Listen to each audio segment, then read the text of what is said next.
יום אחרון, מה יש לך להגיד על זה? אני פשוט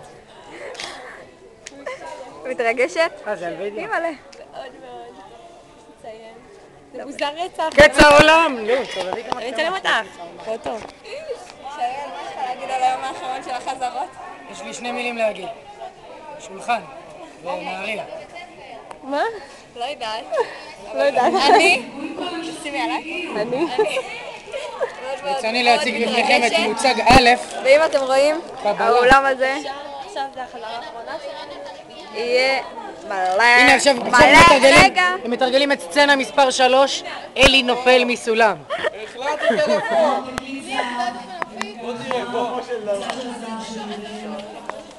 לא, לא, לא.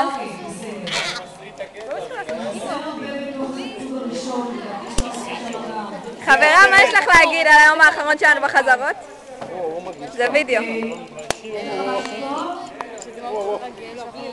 דברי בקול. שזה ממש מרגש, אנחנו יכולים לספר ושאנו יכולים לבד ככה בעולם.